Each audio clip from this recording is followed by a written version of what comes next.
उत्पत्ति अध्याय 42। उत्पत्ति अध्याय 42।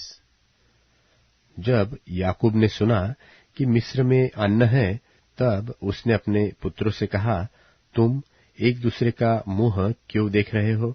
फिर उसने कहा, मैंने सुना है कि मिस्र में अन्न है, इसलिए तुम लोग वहां जाकर हमारे लिए अन्न मोल ले आओ, जिससे हम न मरे वरन जीवित रहे।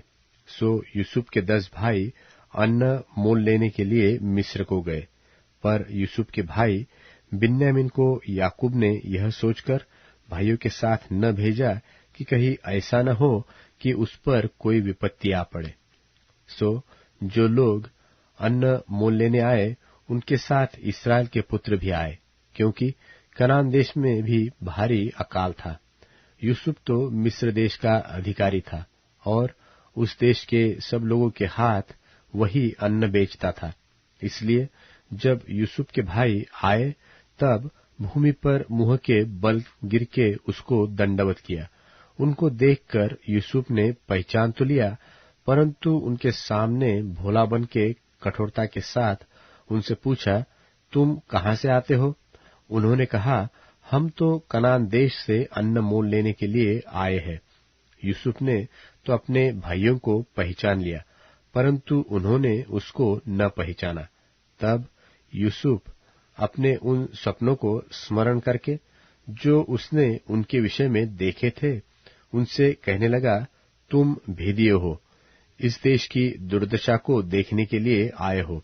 उन्होंने उससे कहा, नहीं नहीं, हे प्रभु, तेरे दास भोजन वस्तु मोल लेने के लिए आए हैं। हम सब एक ही पिता के पुत्र हैं, हम सीधे मनुष्य हैं, तेरे दास भेदिए नहीं। उसने उनसे कहा, नहीं नहीं, तुम इस देश की दुर्दशा देखने ही को आए हो।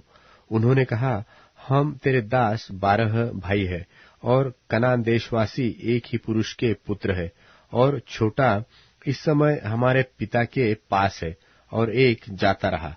तब यूसुफ ने उनसे कहा, मैंने तो तुमसे कह दिया कि तुम भेदिए हो, सो इस रीति से तुम परखे जाओगे।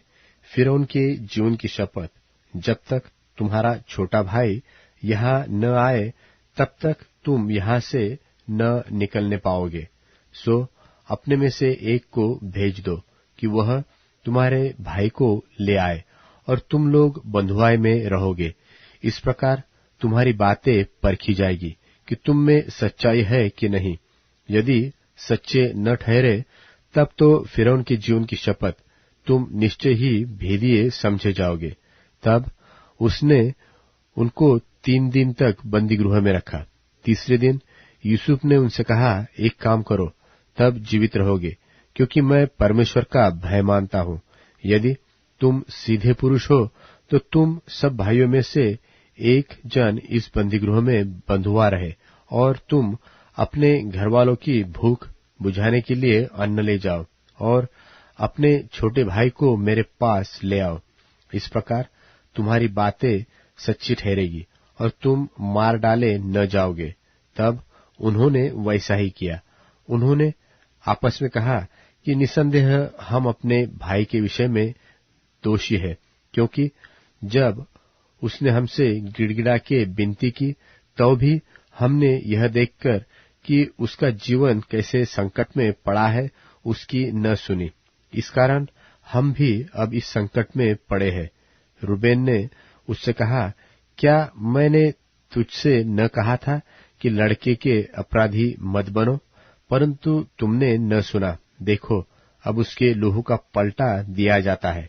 यूसुफ की और उनकी बातचीत जो एक दुभाषियों के द्वारा होती थी, इससे उनको मालूम न हुआ कि वह उनकी बोली समझता है। तब वह उनके पास से हटकर रोने लगा। फिर उनके पास लौटकर उनसे बातचीत करके उनमें से शिमोन को छांट लिया और उसके सामने बंधुआ रखा।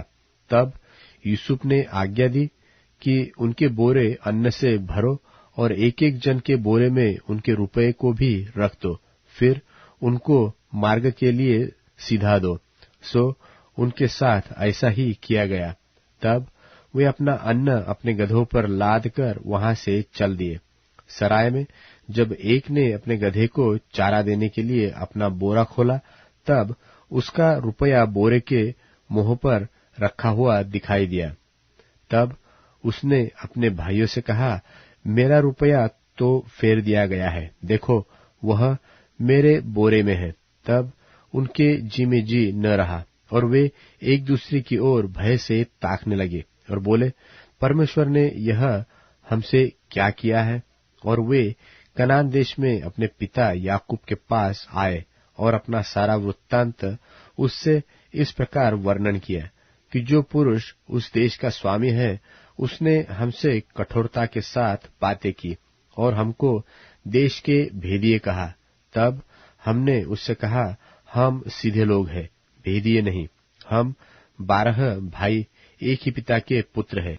एक तो जाता रहा, परंतु छोटा इस समय कनान देश में हमारे पिता के पास है। तब उस पुरुष ने, जो उस देश का स्वामी है, हमसे कहा, इससे मालूम हो जाएगा कि तुम सीधे मनुष्य हो। तुम अपने में से एक को मेरे पास छोड़ के अपने घरवालों की भूख बुझाने के लिए कुछ ले जाओ और अपने छोटे भाई को मेरे पास ले आओ। तब मुझे विश्वास हो जाएगा कि तुम भेदिए नहीं, सीधे लोग हो। फिर मैं तुम्हारे भाई को तुम्हारे पास सौंप दूंगा और तुम इस देश में लेन देन कर सकोगे।